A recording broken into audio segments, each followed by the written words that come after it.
Salut Julien, bienvenue dans cette interview que, allez, on va être honnête, c'est la deuxième fois qu'on l'a faite parce que j'avais eu un petit problème technique la première fois et franchement c'était quand même une superbe interview et je pense pas que celle-là sera moins bonne parce que justement beaucoup de choses se sont réalisées depuis.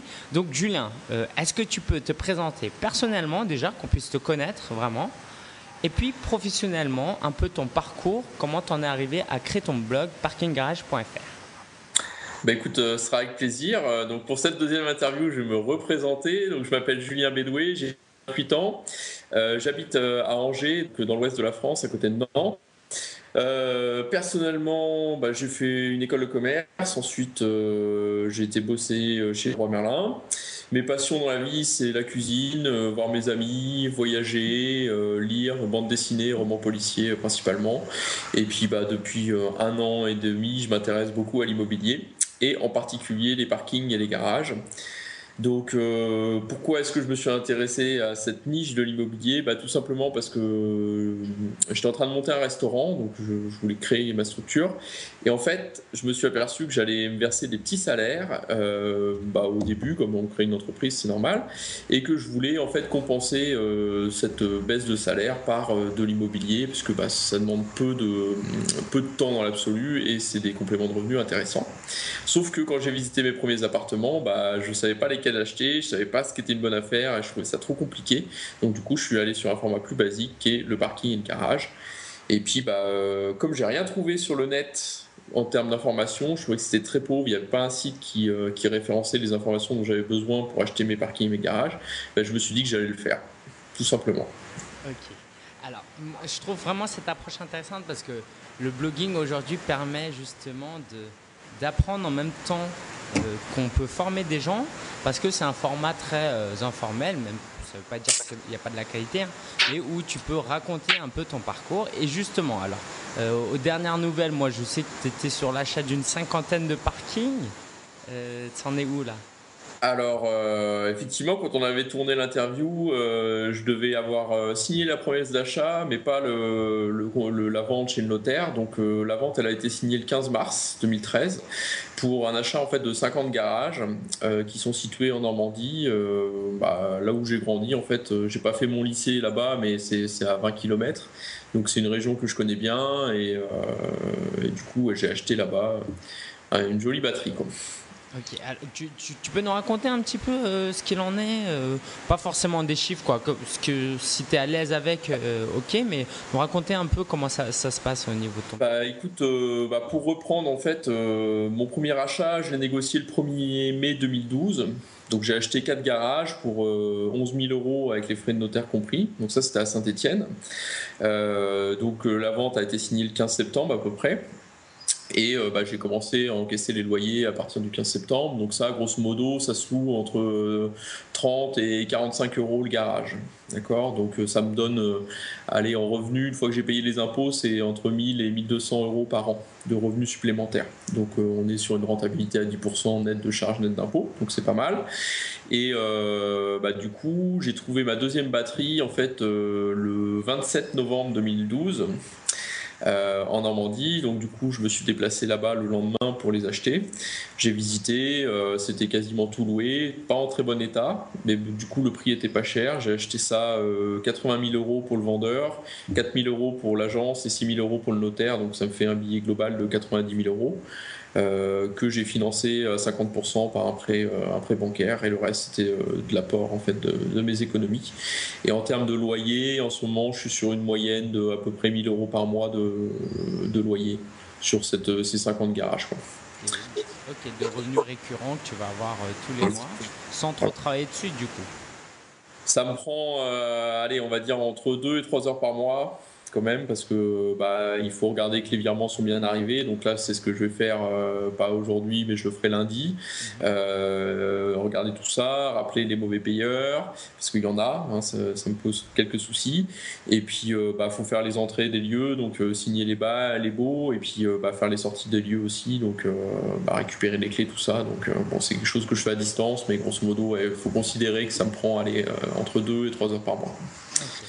Alors, ce Ce que je trouve intéressant, c'est que des entrepreneurs, en fait, comme toi, que ce que tu viens de faire, là, ce business dans l'immobilier, il y en a plein, il y en a des milliers à Paris, en France.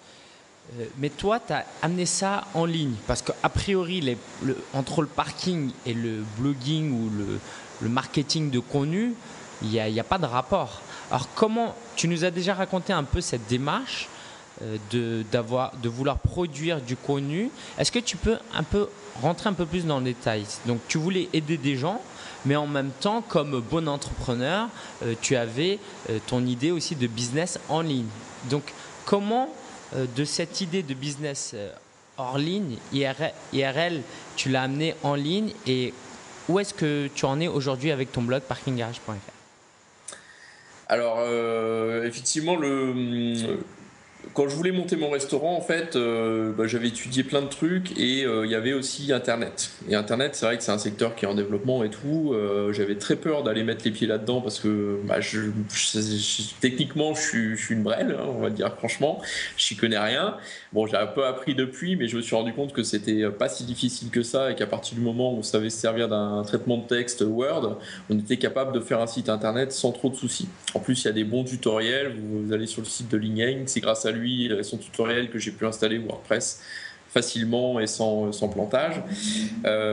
Et donc du coup, l'idée c'était de partager mon expérience et éventuellement de voir où ça pouvait aller sans trop d'idée de pouvoir en vivre. Enfin, au début, j'y croyais pas du tout, tu vois, j'étais pas du tout dans cette logique-là.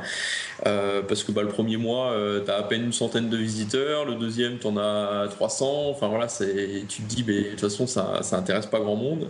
Et moi, j'ai eu la chance, en fait, de monter très très vite au niveau des visiteurs. C'est-à-dire qu'au bout de 4 mois, j'étais à 12 000 visiteurs uniques sur mon site.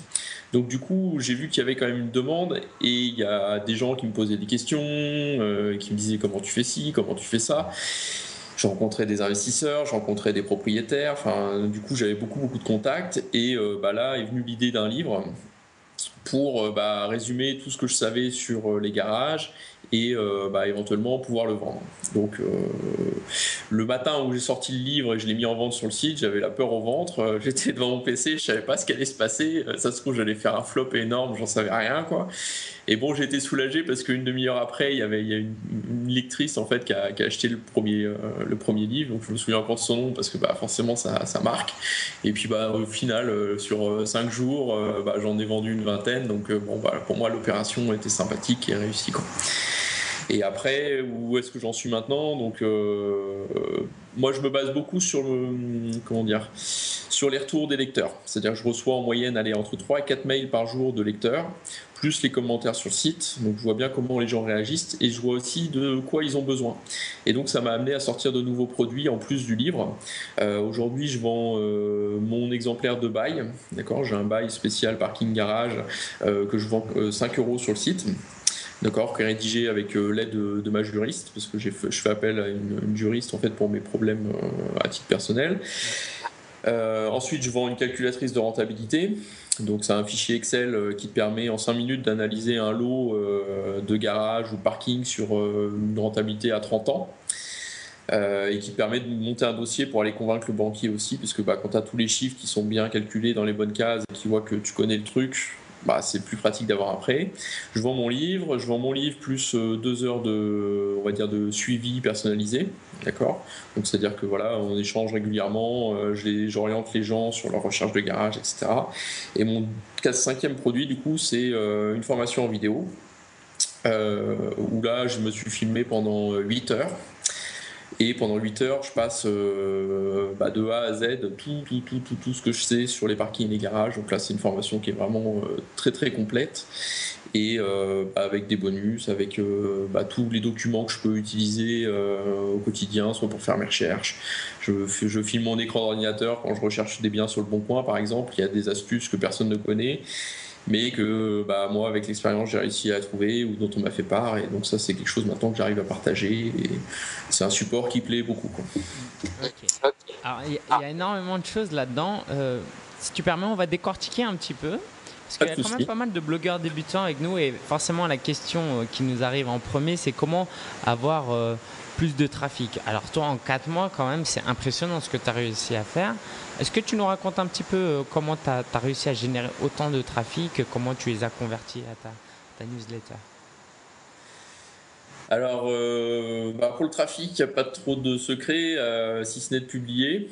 Hein. Donc, moi, les 4 premiers mois, j'ai dû publier entre 30 et 35 articles de 1000 mots. Peut-être un peu moins au début, je tournais peut-être autour de 500, et puis j'ai rallongé au fur et à mesure parce que j'avais de plus en plus de trucs à raconter.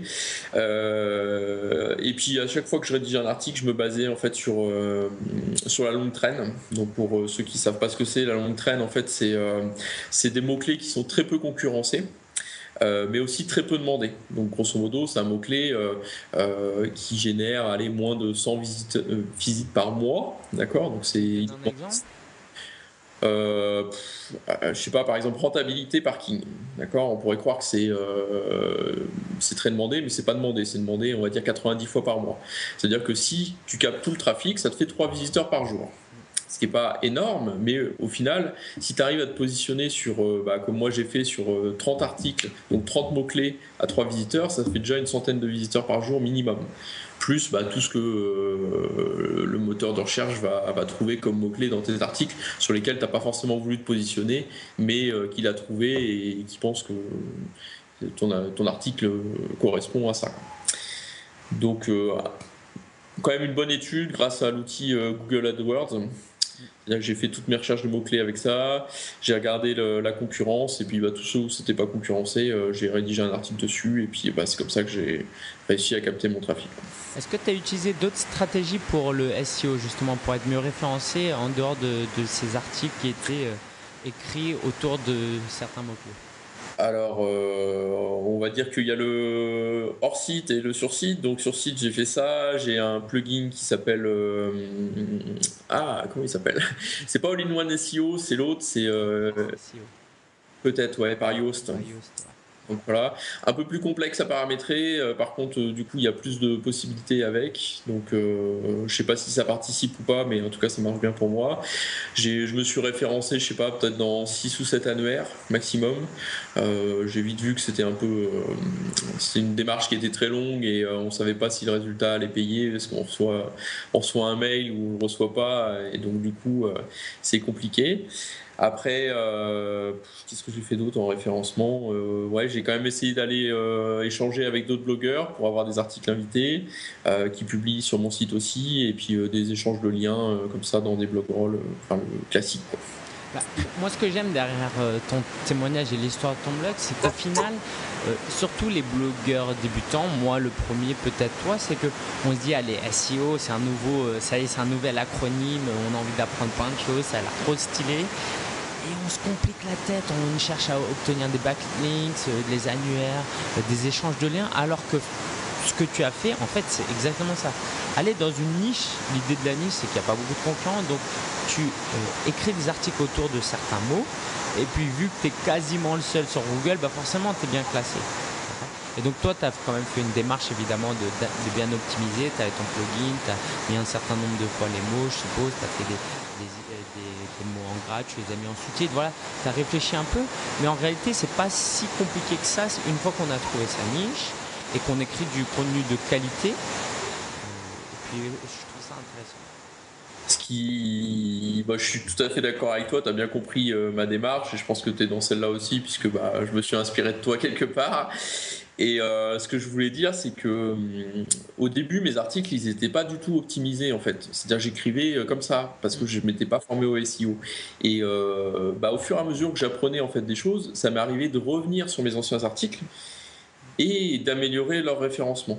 Mais ce qui est important, mon meilleur conseil, on va dire, pour débuter, c'est d'avant tout de faire les choses, quoi. Donc c'est commencer, tu installes ton site, tu choisis ton domaine et tu publies un article.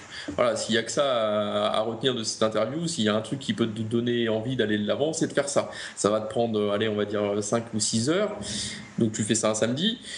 et t'es en ligne, quoi. Et après, c'est parti. Et t'as tout le temps ensuite de te former sur les trucs qui sont perfectibles au niveau de ton blog, et que ton blog, de toute façon, il sera jamais parfait. Donc, faut pas essayer qu'il soit parfait dès le début, parce que même au bout de 2-3 ans, à mon avis, un blog n'est jamais fini, quoi. Bah, je trouve ça super intéressant. Justement, c'est peut-être surtout en France, on a peut-être moins cette démarche où on essaye de tout planifier, de tout rendre parfait. Et puis au moment arrivé, on passe peut-être pas à l'action. Et je trouve ça vraiment bien de passer à l'action. Et ce qui est bien, c'est que le blog, tu as quand même une marge d'erreur ou quoi.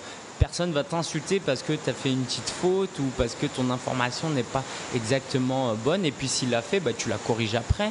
Et ça, c'est vraiment quelque chose dont il faut profiter. Et je pense que tu l'as fait super bien. Alors moi, il y a quelque chose qui te démarque des autres. Hormis le fait que franchement, tu as appris très rapidement. Tout à l'heure, tu disais que bon, c'est pas si compliqué que ça. Voilà, je pense que tu as quand même un petit talent inné. Et puis bon, tu as mis beaucoup de travail dessus, ça c'est sûr. Il suffit d'aller sur ton site. Bon, voilà, moi j'ai vu des blogs débutants, c'est quand même pas le même résultat. Mais surtout quelque chose que tu as compris très rapidement et que certains blogueurs, même très expérimentés, et même qui parlent de blogging professionnel, n'ont pas réussi à mettre en place rapidement, c'est que tu as proposé des produits payants très rapidement. Ton premier e-book, au bout de combien de mois, 6 mois, 7 mois, tu as sorti. Et est-ce que tu peux nous raconter un peu cette démarche de pourquoi je sors un produit, est-ce que c'est le bon moment, quel prix, les difficultés, les réussites que tu as rencontrées? Effectivement, comme tu dis, si tu veux rentrer dans une logique de monétisation de blog, effectivement, si tu n'as pas de produit, c'est très compliqué de monétiser, quoi. Donc grosso modo, moi j'ai divisé mon année 2012 quand même entre mai, juin, où j'ai rédigé des articles à fond. Ensuite, je suis parti en vacances 6 semaines, en juillet, août, parce que ma copine était instite, donc du coup, voilà, on a pris le temps. Pendant ce temps-là, quand même, le blog publiait un article par semaine pendant mes vacances. Et événement très très important pour moi, c'est que pendant mes vacances, j'ai écouté, on va dire, entre 30 et 40 interviews de blogueurs professionnels. D'accord, c'est-à-dire que je suis allé sur un blog d'un Australien qui s'appelle Yaro Starak, donc je pense que tu mettras le lien, qui propose en fait des interviews de blogueurs. Donc bon, c'est en anglais, donc faut comprendre l'anglais, mais sinon il les écrit, en fait, c'est transcrit à l'écrit, donc si on est plus à l'aise avec l'anglais écrit, c'est plus facile. Et tout ça, ça m'a permis en fait d'avoir une stratégie et de rentrer en septembre. J'étais remonté comme un coucou suisse et je savais où j'allais. Donc en septembre, je me suis mis à la rédaction d'un livre qui a mis, on va dire, septembre, octobre, novembre, qui a mis 3 mois à sortir parce que c'est quand même assez long. C'est un livre qui fait 110 pages, que j'ai eu des soucis à le rédiger. Ensuite, il a fallu le faire relire parce que j'écris pas forcément très bien au niveau orthographe, grammaire, donc du coup je l'ai fait relire, ça m'est revenu, j'ai rajouté des choses. Entre temps, tu apprends toujours quelque chose, donc tu te dis tiens, mon bouquin il n'est jamais fini parce que j'apprends toujours quelque chose. Et il y a un moment, je me suis dit voilà, tu fixes la date, tu le sors, il sera complet à l'instant T, et après tu feras des mises à jour. Mais je m'étais bien fixé une deadline où je me disais voilà, c'était au mois de novembre, donc j'ai sorti le 26 novembre, donc j'étais vraiment dernier carat. Mais voilà, je m'étais dit novembre, voilà, peu importe, il faut que tu le sortes. Et donc j'ai eu des soucis, principalement c'est pour la mise en page en fait graphique. Je voulais déléguer ça et j'ai fait appel à Odesk et Ilens qui sont des intermédiaires pour avoir des sous-traitants en graphique partout dans le monde. Et le fait est que je suis tombé sur 3 personnes et les 3 n'ont pas su faire le travail que j'attendais. La mise en page était nulle, ça se décalait, les marges bougeaient, enfin voilà, il n'y avait rien de carré, donc du coup je l'ai fait moi-même. Et ce qui donne un résultat qui est correct, mais qui est loin d'être extraordinaire. Ok. Alors, justement, qu'est-ce que tu pourrais dire à ceux qui ont peur de lancer un produit parce que c'est ce que tu disais. Comment on peut monétiser un blog sans sortir de produit? Alors, c'est techniquement possible. Tout est possible, de toute façon, c'est sûr. Mais il y a cette démarche de, écoute, moi j'ai une information de qualité, je suis l'un des seuls. Et puis, pourquoi ne pas partir sur du gagnant-gagnant? Je fais un produit, si tu es intéressé, tu l'achètes, et puis moi, je suis gagnant et ça me permet de produire plus de contenu de qualité. Comment tu peux aider nos auditeurs qui ont peur justement de sortir un produit parce qu'ils ont peur que leurs lecteurs leur disent « Oh, ça y est, tu as lancé ton produit, oh, il est trop cher. » Voilà. Quel conseil tu donnerais? que il faut penser à soi avant tout, quoi. Je veux dire, il faut les critiques. Déjà, il y en a très peu qui sont formulées. D'accord, les gens qui sont pas contents ne reviennent pas sur le site et puis terminé. Donc du coup, ceux qui reviennent sur ton blog, quelque part, c'est parce que ça les intéresse. Donc si tu sors un produit, il y a personne qui va venir te dire, écoute, ouais, tu sors un produit, tu fais comme tout le monde ou comme les grands blogueurs. Déjà, ça intéresse que les blogueurs en fait. De se comparer à d'autres blogueurs, ça intéresse pas on va dire le grand public, ceux qui viennent sur ton blog sachent pas forcément qui c'est Aurélien Maqueur ou Olivier Roland. Donc du coup ça déjà il faut que tu mettes ça de côté. Et ensuite, le plus important en fait, c'est de répondre à un besoin réel de la part de tes lecteurs, parce que si tu vois, tu t'intéresses pas à tes lecteurs et que tu prends pas en compte, par exemple, quelles questions ils te posent régulièrement, qu'est-ce qu'ils se demandent comme article, c'est quoi tes articles, quels sont tes articles les plus commentés, et tu passes à côté d'une mine d'informations très très importante. Et pour moi, la naissance d'un produit, elle vient d'abord de ça, quoi. C'est des échanges avec les lecteurs, aussi bien dans les commentaires que dans les mails par rapport à ça. Et puis derrière, il faut avoir l'idée de sous quelle forme tu le sors, mais à la limite, tu peux très bien sortir un tableur Excel, un fichier Word de 10 pages, peu importe, hein, je veux dire, du moment que le contenu est là et que les gens sont contents, voilà, ils essayent, tu fais une garantie de retour sur achat. Moi, je l'ai sur tous mes produits. Aujourd'hui, sur les bouquins, j'ai dû en vendre à peu près 150 en 6 mois, j'ai 3 remboursements, quoi. Donc faut pas avoir peur de ça, les gens sont pas là pour te piquer de l'argent ou pour avoir ton produit gratuitement. À partir du moment où ils le veulent, ils le payent au juste prix, et puis tout est bien dans le meilleur du monde, ils ont ce qu'ils veulent, ils ont l'information que tu peux leur donner, et puis toi tu as gagné un peu d'argent, donc c'est sympa aussi, quoi. Ok, super, merci. Merci d'avoir partagé, parce que je te rejoins tout à fait sur ça. Si tu as bien identifié la demande des gens, ça correspond à leurs besoins, sachant que eux, avec ton information, surtout, ils vont la récupérer, ils vont gagner de l'argent avec. C'est des gens intelligents, c'est des entrepreneurs. Eux-mêmes, ils ont cet esprit entrepreneurial. Ils savent qu'une information, ça a de la valeur. Et puis à côté, sur ton blog, tu continues à publier des articles gratuits. Les gens qui veulent se former gratuitement à ce que tu fais, ils peuvent. C'est juste qu'ils doivent chercher un petit peu et ils peuvent. Et les gens payent pour la commodité. Et puis ça, je pense que c'est vraiment une bonne leçon pour tous les solopreneurs qui écoutent. Voilà. Moi, je fais une petite précision, tu vois, sur la commodité. Donc c'est vrai que c'est sympa d'aller tout chercher gratuitement, mais bon, ça prend du temps. Les articles, c'est pas forcément présenté sous une forme logique. Mais moi, dans mes produits, il y a des choses que je ne publierai jamais sur mon blog gratuitement. C'est-à-dire qu'il y a quand même une valeur ajoutée à acheter le bouquin plutôt que de lire tout le blog. Et ça, je tenais quand même à faire le distinguo. Ça fait partie de ma stratégie, on va dire, de toujours garder des choses sous le pied, que je peux donner très bien à des lecteurs s'ils me posent la question par mail. Ça, je le partage sans souci. Par contre, voilà, j'estime que s'ils achètent un bouquin, ça ne doit pas être un contenu qui est repris à 100% sur le blog et qu'il doit y avoir d'autres choses en plus qui justifient, on va dire, un prix, quoi. Ok, alors merci pour la précision. Alors justement, tu nous as parlé à plusieurs reprises de ton contact avec les lecteurs, et ça aussi, je pense que c'est quelque chose à retenir. Tu nous disais tout à l'heure qu'il y avait une chose à retenir, et on a beaucoup dans ce que tu dis, mais tu as toujours été très bon dans le relationnel avec tes lecteurs, parce que déjà ils t'ont apporté des feedbacks, et puis même c'était sympa, toi aussi tu as pu apprendre, et puis tu n'es pas là que pour l'argent, tu es là pour l'échange, hein. Quand tu m'as invité à prendre un verre à Paris, c'était exactement ça que j'ai ressenti. Alors tu me disais que il y avait carrément des lecteurs que tu as eu au téléphone au bout de quelques mois. Est-ce que tu peux nous dire concrètement le retour sur investissement qu'on peut avoir à être généreux, à tout simplement vouloir communiquer avec les gens? Parce que moi j'enseigne souvent, écoutez, parlez à vos lecteurs, envoyez des emails, recevez des emails et interagissez. Mais il y a des gens qui se disent ouais, ok, je veux bien, mais est-ce que vraiment ça va m'apporter quelque chose, tout ça, financièrement? Alors, je sais que ta démarche, c'était pas forcément de faire ça pour l'argent, mais il y a eu quand même des conséquences. Est-ce que tu peux nous partager un peu cet aspect? Écoute, je pense que l'échange, c'est l'essence même en fait du blogging, quoi. C'est-à-dire que si t'es pas prêt à partager tes informations, il faut pas le faire.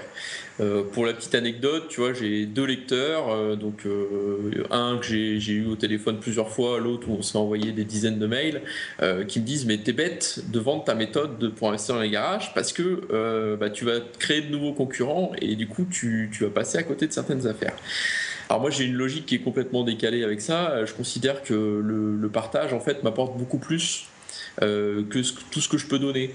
Et plus j'en donnerai et plus ça m'apportera encore d'informations, de bonheur, de relations. Enfin c'est des choses qui se chiffrent pas. Je veux dire, pour moi c'est l'essence, c'est ce qui me fait plaisir. J'ouvre ma boîte mail Parking Garage 2 fois par semaine. J'ai 30 mails, mais je sais que je vais passer 2 heures à être à lire des choses agréables, à répondre aux gens, à échanger, à poser des questions, à comprendre des choses que je n'avais pas, de parler d'autres sujets parce que les lecteurs des fois ils investissent en bourse ou ils investissent dans l'immobilier classique. Du coup, on compare nos investissements, j'apprends plein de choses et ça, c'est une source d'inspiration et derrière j'en redonne encore au blog, à travers les articles et c'est un cercle vertueux qui est sans fin. Et justement, ces gens avec qui tu es resté assez proche, je suppose qu'une grande partie d'eux sont devenus clients après, et puis des fidèles et qui ont fait ta promotion peut-être. Ça dépend, tu vois. Il y a des gens, effectivement, qui, parce que tu as répondu à 3-4 mails, vont acheter ton produit parce que ils considèrent que voilà, tu as été sympa et puis qu'ils te rémunèrent comme ça. La plupart, voilà, soit ils achètent pas, mais je pense que. C'est dur à quantifier. J'ai pas fait tu vois, de truc de tableau pour savoir si je devais répondre aux mails ou pas. Enfin, pour moi, c'est voilà, je dois répondre aux mails. Les gens prennent le temps de se présenter, de me poser une question. Je prends le temps de leur répondre en bonne et due forme et puis d'échanger avec eux, quoi. De toute façon, ce qu'il faut retenir là-dedans, c'est que je pense qu'il y a ce principe de réciprocité. Quand tu es généreux, tu es sympa avec les gens, déjà les gens vont te le rendre. Alors, tu n'as pas besoin qu'ils te le rendent tous, mais s'il y en a un ou deux, trois, ça peut faire un impact. Il y a aussi cette idée que quand tu es généreux, les gens ils le sentent. Et quand ils viennent sur un blog et qu'ils voient que tu es généreux, tu es là pour gagner de l'argent parce qu'il faut bien vivre comme tout le monde, mais qu'en même temps tu es généreux, les gens ils accrochent, quoi. Moi je connais peu de personnes qui aiment être avec des gens radins et qui ne sont inaccessibles. Tu vois. Et donc ça te fait une promo. Moi par exemple souvent on me dit ouais ta photo m'a convaincu de te contacter ou ta personnalité. C'est exactement ça. Et puis je pense que dans ta démarche d'aider les gens ils l'ont ressenti et il y a forcément un retour et ça je pense qu'il faut vraiment le retenir. Alors j'aimerais aller sur un autre aspect de l'entrepreneuriat. C'est que de parler d'un peu de lifestyle business. Donc, toi, tu étais à Saint-Étienne il n'y a pas longtemps. Là, tu es à Angers. Ouais. Tu viens de Normandie.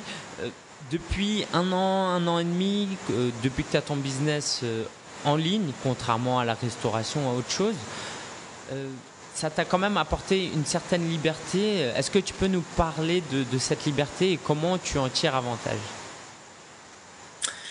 C'est là où tous les gens qui ont un boulot salarié vont être un peu dégoûtés parce que ça procure des avantages qui sont extraordinaires. Au-delà des échanges dont on a parlé, qui pour moi sont une motivation particulière, il faut bien se dire que le blog en fait est un outil qui te permet de gagner de l'argent quand tu dors. Et pareil quand tu voyages, pour être concret, je me suis séparé de ma copine là au mois de mai. Donc j'habite à Saint-Étienne, j'ai dû charger ma voiture, faire un aller-retour chez mes parents, déposer mes meubles, revenir à Angers, chercher un appart. Ça m'a pris 3 jours pour trouver l'appart dans lequel je tourne cette vidéo. Ensuite il a fallu que je prenne une box, il a fallu que je déménage la société, il a fallu que je fasse plein de trucs. Mais malgré ça, je veux dire, j'ai quand même gagné de l'argent comme si j'avais travaillé d'arrache-pied, quoi. Parce que tout le travail que j'ai fait en fait l'année dernière paye aujourd'hui. Donc c'est sûr que c'est un investissement, ça met du temps à se mettre en place, mais une fois que c'est lancé, c'est génial, quoi. Un autre exemple, c'était au mois de mars. Au mois de mars, j'ai sorti ma formation vidéo pour la première fois. Et donc, j'ai fait ce qu'on appelle un lancement. D'accord ? J'étais tout seul, j'avais pas d'affilié ou quoi que ce soit. Mais j'avais prévu en fait une série de 5 articles sur une semaine. Donc, lundi, mardi jusqu'à vendredi. Je laissais passer le week-end et le lundi, j'ouvrais les inscriptions. Cette semaine-là, je l'ai passé au ski. Parce que j'avais travailler pour faire tourner la vidéo, la mettre en forme, etc. Faire mes petites vidéos à publier pendant les 5 jours, les articles, tout ça c'était programmé. Ça se postait automatiquement, l'envoi de mails se faisait automatiquement, et donc ce qui fait que le lancement s'est très bien passé, et que la semaine d'après j'étais là pour répondre aux emails, pour répondre aux commentaires, pour voir s'il n'y avait pas de problème technique, mais toute la partie préparation elle était faite, et ça travaillait pour moi en fait, alors que j'avais fait le travail en décalé, quoi. Donc ça c'est purement hallucinant, quoi. Il n'y a que Internet, je pense, qui peut permettre ça. Alors tout ça, comme tu dis, c'est pas arrivé de nulle part, et puis tu me racontais qu'au début même tes potes ils y croyaient pas trop, hein. C'est ça que tu m'avais dit. Et aussi quelque chose qui est important, on n'en a pas parlé avant, mais tu étais vraiment dans une bonne situation professionnelle. Tu étais chez, je sais pas si on peut citer, je te laisserai le citer, mais tu étais dans une grande boîte, quoi. Tu as même peut-être déjà. Moi, j'ai cité au début de l'interview, donc tu peux le dire. Voilà, donc c'était pour le Roi Merlin. Tu avais une bonne position, tu gagnais bien ta vie, tu m'avais donné quelques chiffres. Et puis, tu as quand même décidé de te lancer justement dans l'entrepreneuriat en solo. Est-ce que tu as quelques conseils à nous donner à ceux qui sont salariés, qui ont une bonne situation, mais qui n'ont pas l'impression de vivre le plein potentiel de leur vie, et peut-être même des chômeurs ou des étudiants qui forcément sont pas forcément, qui pour certains ne sont pas à leur place. Qu'est-ce qui pourrait les faire réfléchir pour se lancer dans le business en ligne? Qu'est-ce que tu leur dirais à ces personnes? Alors, c'est délicat parce que je pense que c'est un processus qui est complètement personnel. Donc, je peux partager le mien. Après, ça ira peut-être pas à tout le monde, mais bon, je vais essayer quand même de le partager. Moi, déjà, je me suis donné une date limite, d'accord ? C'est-à-dire que à l'époque où j'ai quitté le Roi Merlin, je devais avoir 26 ans, et je me suis dit, c'était en mai, je me souviens bien. Je me suis dit, en mai prochain, tu dois avoir créé ta boîte, quoi. D'accord ? Donc du coup, j'ai commencé à bosser dessus en dehors de mes heures de boulot, à bosser mes jours de repos, etc. De préparer le truc. Et préparer donc le projet, pour moi, c'est passer par noter par écrit en fait mes envies, mes motivations, qu'est-ce que je veux faire, pourquoi je veux le faire, aussi bien vers quoi je veux aller, et aussi ce que je veux quitter, parce que le Roi Merlin c'est une très bonne boîte, mais il y avait des choses aussi qui me plaisaient plus. Donc déjà j'ai posé tout ça par écrit. Ensuite j'ai essayé de trouver le secteur qui pouvait cumuler en fait les deux, où j'avais les bons côtés de mon projet, et puis que les mauvais côtés étaient atténués. Et au final, c'est pas la restauration, c'est tombé sur Internet, parce que c'était vraiment ce qui maximisait en fait le côté liberté, le côté échange, le côté apprentissage, le côté marketing qui me plaît beaucoup. Et donc voilà comment j'ai sauté le pas. Après, pour vous. Pour moi, fixez-vous une date limite à votre projet, quoi. S'il y a un truc à retenir, c'est vraiment ça, c'est de pas se dire demain je travaillerai dessus. Il faut se dire dans 6 mois, je suis plus salarié et je monte ma boîte, quoi. Et à partir de ce moment-là, vous allez mettre en place, on va dire, les choses nécessaires pour que le projet il avance, quoi. Mais s'il n'y a pas de date butoir, vos rêves ne deviendront jamais réalité, en fait. Je te rejoins carrément sur ça. Il y a tellement de choses intéressantes que tu dis que j'ai peur que les gens passent à côté de certaines choses. Par exemple, tout à l'heure, tu disais que tu avais mis à l'écrit. Est-ce que c'était littéralement que tu l'avais mis à l'écrit, tes objectifs ? Et bien sûr, ouais. Cette petite chose-là, ça fait la différence. Est-ce que tu peux en parler un petit peu ? Je vais vous montrer mon arme secrète, parce que visiblement, c'est un petit cahier. Donc il a l'air bien. Mais c'est quoi ce truc ? Il n'y a pas d'écran ? Non, il n'y a pas d'écran, voilà, c'est pas un iPhone quoi que ce soit. Et donc voilà, vous avez dessus, je prends toutes mes notes des formations. Là, c'est toute ma liste d'articles à publier. Vas-y, monte un petit peu. Ouais, Monte. je suis désolé parce que je vois pas le retour, donc du coup, Ok, oui, oui. Ah, c'est bon. je Vas-y. vous Ouais. montre comme ça. Donc là, vous avez tous mes articles à publier. Si je reprends la page d'après, vous avez ma to-do list. Donc voilà, avec tout ce que je dois faire au fur et à mesure. Donc il n'y a pas forcément de date. Je le fais un peu au fur et à mesure quand j'ai le temps et surtout quand j'ai envie de faire ces tâches-là. Mais par contre, à partir du moment où elles sont écrites, elles sont plus dans mon esprit, elles m'encombrent plus. Et du coup, quand je viens le matin, je sais par où je dois attaquer et ce que je dois faire parce que tout est écrit. Ok. Merci, Voilà, merci pour. mon outil secret. Merci Ça doit pour. coûter 14 euros, hein, je pense, même pas. Donc, allez acheter un cahier, c'est la meilleure chose qui puisse vous arriver, quoi. Malheureusement, avec les secrets, c'est que souvent on apprécie le côté secret de la chose, mais on met pas en application. C'est pas grave, chaque chose en son temps. Donc moi aussi, j'apprends. Je me rends compte que j'aime bien écrire, et puis c'est vrai que c'est important. Merci pour ce conseil. Alors, Julien, on approche de la fin. Je suis très rarement affilié à des formations parce que voilà, je suis méfiant ou j'ai besoin de connaître la personne. Pour moi, c'est quelqu'un de très important. Et j'aimerais vraiment que tu nous partages un peu ta formation, le contenu de la formation, la formule, le format, pour les gens qui sont intéressés par se lancer dans ce business-là qui est du parking. Tu nous parles un peu de ta formation ? Ouais. Alors, la formation, c'est quelque chose que j'ai conçu en, on va dire, 3 bons mois, d'accord. Parce que j'avais plein de questions à me poser, à savoir qu'est-ce que les gens voulaient, qu'est-ce qu'il pouvait y avoir dedans. Et donc, je l'ai conçu aussi bien pour un public hyper débutant que un public, on va dire, d'investisseurs un peu plus avertis.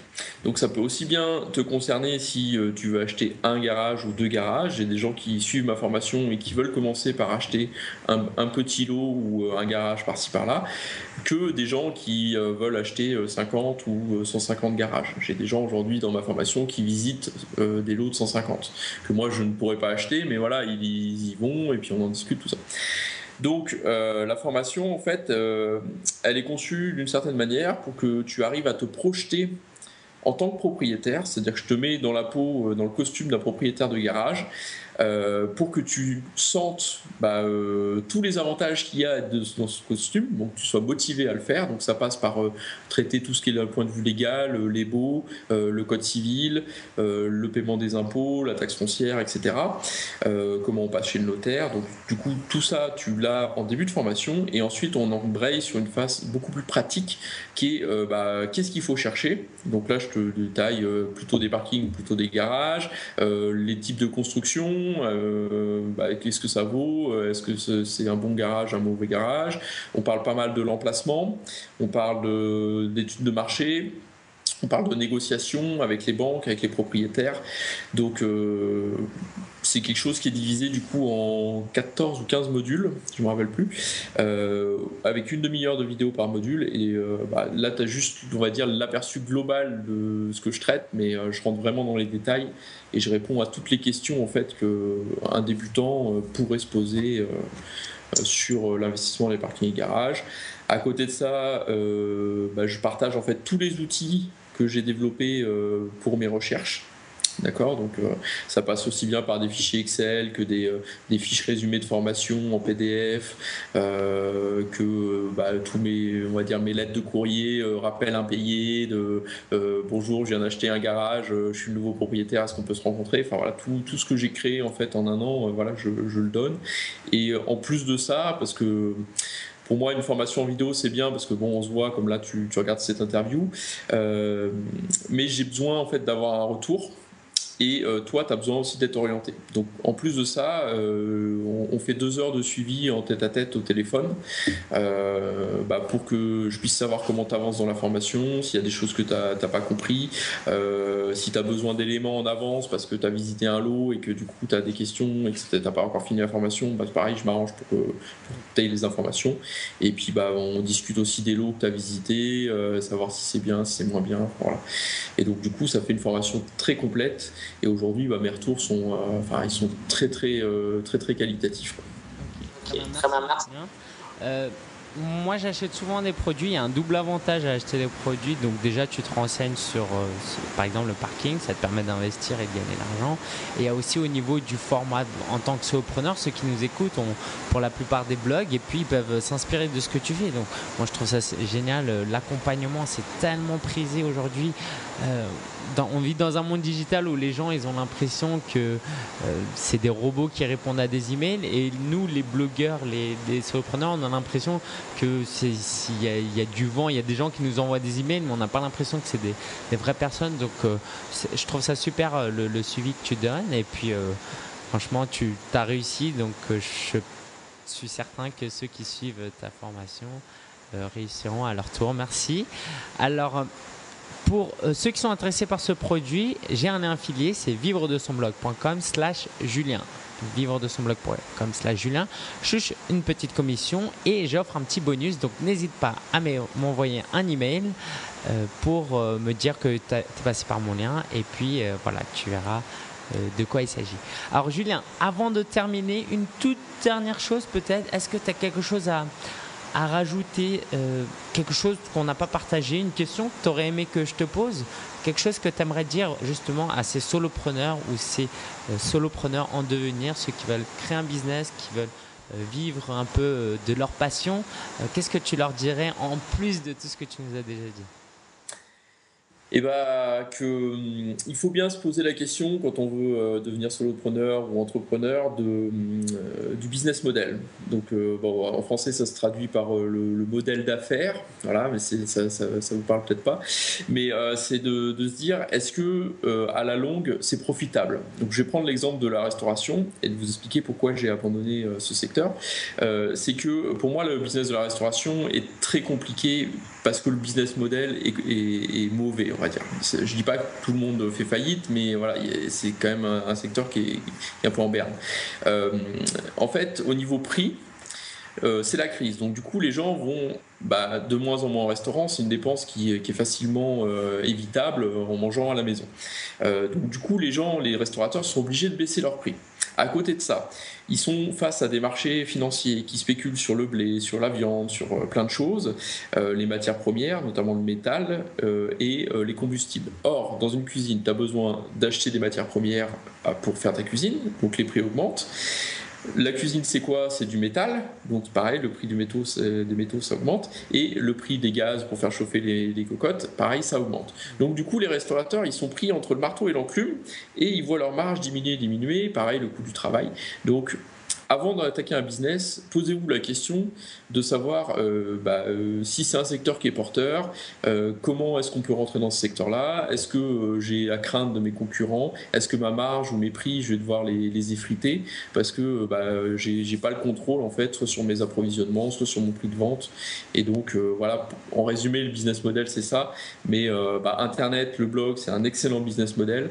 Après, si vous voulez vivre de votre passion, posez-vous quand même la question de comment est-ce que c'est possible et est-ce que vous n'allez pas devenir prisonnier de votre passion à vous en dégoûter plutôt que de vous en libérer et d'en profiter au maximum. Ok, merci Julien, c'était très riche, merci. Pendant tout le long de l'interview, tu t'es vraiment dévoilé, c'est vraiment super, merci. Alors, les gens qui veulent te connaître plus, qui veulent rentrer en contact avec toi, comment ils font ? Eh ben écoute, ils vont sur le blog et il y a un onglet contact. Donc je lis et je réponds à tous les mails 3-4 jours maximum, sauf si je suis en vacances. Et puis du coup, faut pas hésiter, que vous soyez blogueur, que tu sois, je sais pas, c'est un simple lecteur, ou t'es intéressé, t'as des questions. Voilà, je réponds à toutes les sollicitations. Donc, pas hésiter à aller sur mon blog. Alors je mettrai tous les liens sur les notes du podcast. Alors, c'est parkinggarage.fr. Et n'hésite pas donc à contacter Julien.